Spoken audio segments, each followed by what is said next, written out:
आपको हम भेज देंगे, ठीक है? हम रखते हैं, आपको अभी याद नहीं आया किस फाइल में। काइट में क्या है, सिंपल है, एरिया से सवाल आएगा। ठीक है, देखिए पहले काइट को देखिए कैसा होता है। यस, पतंग ही, पतंग की तरह नहीं। ये काइट है, क्वाड्रिलेटरल है, 4 साइड दिख रहा है ना आपको। काइट में खास बात क्या होता है, इसका नाम लिख देता हूं थोड़ा, ABCD। इसमें जो एडजेसेंट साइड होते हैं, ध्यान से देखना, ये CD और BC आपस में बराबर रहेंगे, और ये जो नीचे वाला एडजेसेंट है ये आपस में बराबर होगा। मतलब AD बराबर होगा AB के, हाँ, और BC बराबर होगा CD के। ये इसके डायगोनल, AC डायगोनल होगा और BD भी डायगोनल होगा। ये डायगोनल इक्वल नहीं होते हैं, डायगोनल आपस में इक्वल नहीं होते हैं। AC not equal to BD, यानी एक छोटा डायगोनल होता है और एक बड़ा डायगोनल होता है। ये जो बड़ा वाला डायगोनल होता है ना, ये छोटे वाले डायगोनल को परपेंडिकुलर बाइसेक्ट करता है। ये जो बड़ा वाला डायगोनल है ये छोटे वाले डायगोनल को परपेंडिकुलर बाइसेक्ट करता है, यानी छोटे वाले डायगोनल को इक्वली 2 पार्ट में डिवाइड करता है। जैसे मान लीजिए पॉइंट O है, तो आप कहोगे जो बड़ा वाला डायगोनल है वो AC है और छोटा वाला डायगोनल BD है, तो ये जो DO होगा वो बराबर होगा OB के। एंड यहाँ जो एंगल बनेगा वो कितना डिग्री बनेगा, 90 डिग्री। तो बड़ा वाला डायगोनल छोटे वाले को 2 बराबर भाग में 90 डिग्री पे काटता है। एंड ये जो AC डायगोनल आप देख रहे हैं, ये 2 इक्वल पार्ट में डिवाइड कर रहा है आपको, काइट को। BD 2 इक्वल पार्ट में डिवाइड नहीं करेगा। AC जो है ना, विकर्ण AC, वो 2 इक्वल पार्ट में काइट को डिवाइड कर रहा है। यानी आप कह सकते हैं ट्रायंगल ADC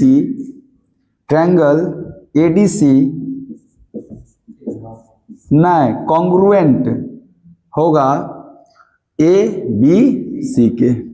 और जब कॉन्ग्रुएंट हो गया तो सब कुछ ना बराबर, सब कुछ बराबर हो जाएगा, यानी इसका एरिया इसके एरिया के बराबर हो जाएगा।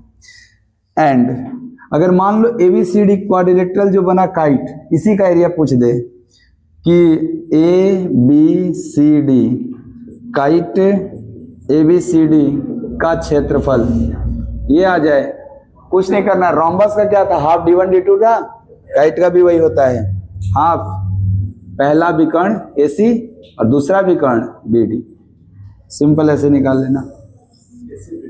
हाँ, डायगोनल है ना ACBD, डायगोनल के प्रोडक्ट का आधा क्या हो जाएगा, एरिया। वाह, कुछ नहीं है इसमें खास बात, इतना ही।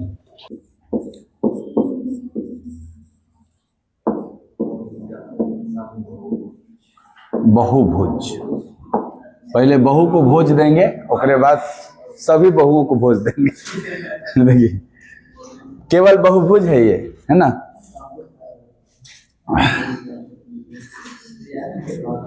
जैसे बहुभुज नाम से ही ना क्लियर है कि बहुत सारे भुजा होंगे जिस आकृति में, बंद आकृति में, वो हमारा क्या कहलाएगा, बहुभुज। तो नाम से इसका पता है कि किस तरह का आकृति होगा, बहुत सारे भुजा होगा। तो बताओ चतुर्भुज एक बहुभुज है? हाँ सर, वो 4 भुजा वाला है। षष्ठभुज, अष्टभुज, 10 भुज, ये सब किसके एग्जाम्पल हैं, बहुभुज के। यस यस, ये सब कोई गन गन लगा है ना लास्ट में, तो गन मतलब जितना भी आ गया। ये पॉली लगा दिए तो बहु हो गया, पॉली को हटा के पेंटागन लगाइए, हेक्सागन लगाइए, ऑक्टागन लगाइए, सब क्या हो जाएगा, बहुभुज हो जाएगा। चलिए, तो यहाँ पे जो सवाल आपको बनेगा वो क्या बनेगा कि सम ऑफ ऑल एक्सटीरियर एंगल, हाँ, सभी बाह्य कोणों का योग, सभी बाह्य कोणों का योग, ये हमेशा 360 डिग्री होगा, चाहे उसमें कितने भी बहुभुज हो, मतलब उस बहुभुज में कितने भी भुजा हो। तो बोल सकते हैं n भुजा वाला बहुभुज है, उसमें हम सारे एंगलों को जोड़ेंगे एक्सटीरियर को, तो कितना आएगा, 360। एक बाह्य कोण की अगर हम बात करें, एक या प्रत्येक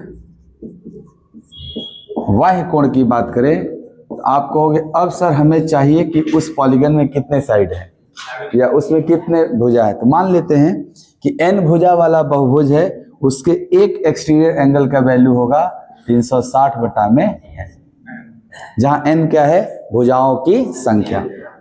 n क्या है, भुजाओं की संख्या, नंबर ऑफ साइड्स। बता रहा हूं, बहुभुज का फिगर n भुजा वाला बनाना होगा तो ऐसे ऐसे ऐसे ऐसे ऐसे ऐसे ऐसे करके ऐसे ऐसे क्लोज्ड बन जाएगा आपका ऐसे।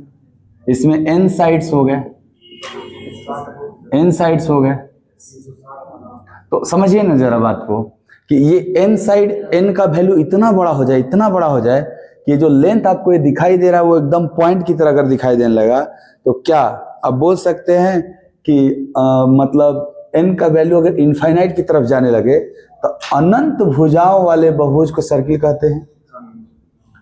n की वैल्यू अगर इनफाइनाइट हो जाए तो आप कहोगे सर इसका मतलब n की वैल्यू इनफाइनाइट लोगे तो जो पॉलीगन है, पॉलीगन जो होगा, बहुभुज जो था, क्या ये सर्किल में कन्वर्ट हो जाएगा, मतलब दिखने लगेगा सर्किल की तरह आपको। नहीं समझे बात? ऐसे ऐसे साइड है वो एकदम इनफाइनाइट साइड्स हो जाए तो एकदम पॉइंट की तरह हो जाएंगे सब, और जब सभी बिंदुओं को मिला दीजिएगा तो क्या बन जाएगा, एक सर्किल बन जाएगा। तो ऐसा एक प्रश्न पूछा जा सकता है कि अनंत भुजा वाले बहुभुज को क्या कहेंगे, तो अनंत भुजा वाले बहुभुज को वृत्त कहेंगे, सर्कल कहेंगे। समझ में आ रहा है बात? अभी हम सवाल क्या पढ़ रहे हैं, n भुजा वाले बहुभुज की।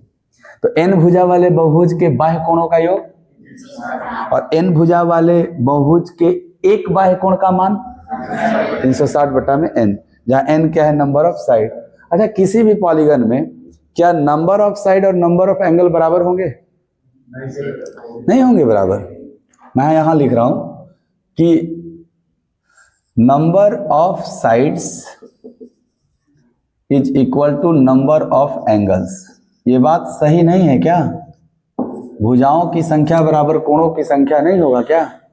कोई भी लीजिए ना पॉलीगन, आप त्रिभुज से शुरू किया है ना, त्रिभुज में कितने भुजा, कितने कोण, चतुर्भुज में कितने भुजा, कितने कोण, पंचभुज में कितने भुजा, 5 कोण। तो भुजाओं की संख्या हमेशा कोणों की संख्या के बराबर होता है। तो अगर हमने भुजाओं की संख्या n लिया है तो कोणों की भी संख्या क्या होगा, n होगा। सर लेकिन अगर एक भुजा, हाँ तो एक भुजा पे एक कोण का मान, सर आप पॉलीगन पढ़ रहे हैं, आप पॉलीगन पढ़ रहे हैं ना, आप पॉलीगन में क्लोज्ड फिगर पढ़ रहे हैं, तो क्लोज्ड फिगर होने के लिए कम से कम 3 साइड चाहिए आपको, कम से कम 3 साइड चाहिए। तो जो त्रिभुज से ना शुरू होता है आपका पॉलीगन, अभी कराते हैं सब पे। ये बताओ सभी बाह्य कोणों का योग, एक बाह्य कोण का मान, सभी अंतः कोणों का योग, अंतः कोण, हाँ अंतः कोण को बोलेंगे इंटीरियर, अंतः कोणों का योग। अब ध्यान से देखना, अंतः कोणों का योग होगा n-2 इंटू 180 डिग्री, जहां n क्या है पहले डिसाइड कर दिए, n क्या है, भुजाओं की संख्या। तो जरा चेक करते हैं त्रिभुज में कितने भुजा होते हैं, तो n का मान त्रिभुज के लिए क्या होगा, 3, तो 3 माइनस 2, 1 गुणे 180, तो क्या त्रिभुज के सभी अंतःकोणों का योग 180 ही था। चतुर्भुज के सभी अंतःकोणों का योग, चतुर्भुज में कितने भुजा, 4 माइनस 2 और 2 गुणे 180। ये ओरिजिनल फॉर्मूला है सभी अंतःकोणों के योग निकालने का। एक अंतःकोण भी आपसे पूछ देगा कि प्रत्येक अंतःकोण, प्रत्येक अंतःकोण, तो आप कहोगे सर देखो किसी भी बहुभुज में अंतःकोण और बाह्य कोण का योग हमेशा 180 डिग्री होता है।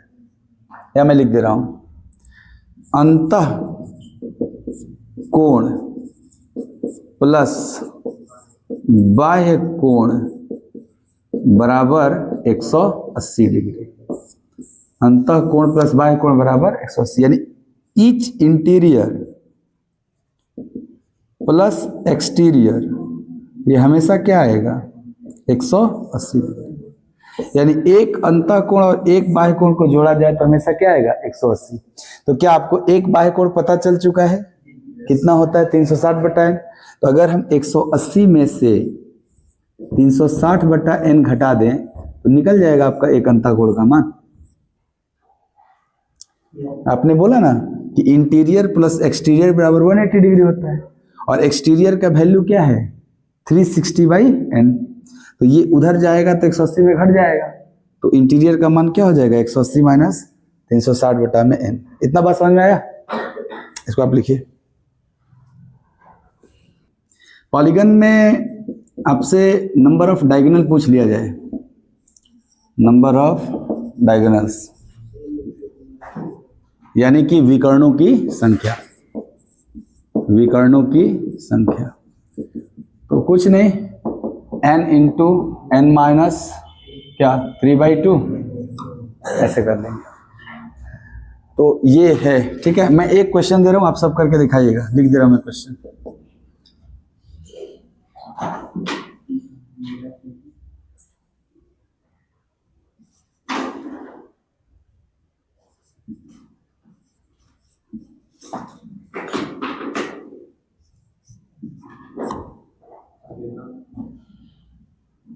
हाँ, 10 भुज में पहला सभी, हाँ अभी रोक लो, सभी अंतः कोणों का योग, सभी बाह्य कोणों का योग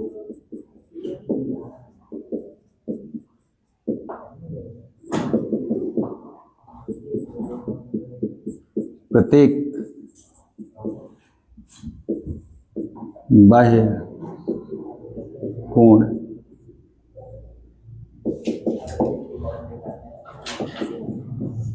प्रत्येक अंतः कोण एंड क्वेश्चन नंबर 5, विकर्णों की संख्या। तो आपको अभी जितना बता है उससे 5 सवाल बनेगा, 5 का आंसर लिख दीजिए। 10 भुज की बात कर रहा है डेकागन, तो 10 भुज में भुजाओं की संख्या कितना होगा 10, और भुजा को हम लोग n से लिखते हैं, भुजाओं की संख्या को n से लिखते हैं, तो n बराबर 10 है। तो जब n बराबर 10 है तो बोला सभी अंतःकोणों का योग बताइए। सभी अंतःकोणों के योग का फॉर्मूला था n-2 इंटू 180। तो आप n के जगह क्या रखेंगे 10, तो जब 10 रखेंगे तो 10 में से 2 गया 8, 8 गुणे 180, 18 गुणे 8 100, तो 1440 डिग्री होगा। ये कह रहा है सभी बाह्य कोणों का योग। सर इसके लिए आवश्यक नहीं है कि क भुजा वाली आकृति है, ये हमेशा फिक्स है 360 डिग्री होता है। बाह्य कोणों का योग हमेशा 360 होगा। लेकिन अगर प्रत्येक बाह्य कोण बोलेगा तब आप कहोगे सर इसका फॉर्मूला 360/n होता है, और n का मान इसमें क्या है 10, तो हम 360/10 करेंगे तो 36 डिग्री। हमने पढ़ा है कि अंतःकोण और बाह्य कोण का योग 180 होता है, अंतःकोण और बाह्य कोण का योग 180 होता है, और अगर बाह्य कोण 36 आ गया तो अंतःकोण 180 माइनस 36 होगा, 180 में से 36 गया 144। लास्ट प्रश्न है कि विकर्णों की संख्या। सर किसी भी बहुभुज के विकर्णों की संख्या n इंटू n माइनस 3/2 होता है। यहाँ अभी भी लिखा हुआ है, यहाँ n का मान क्या है 10, यहाँ 10 रखेंगे तो 10 गुणे 7/2, 35 विकर्ण होंगे, 35 विकर्ण होंगे।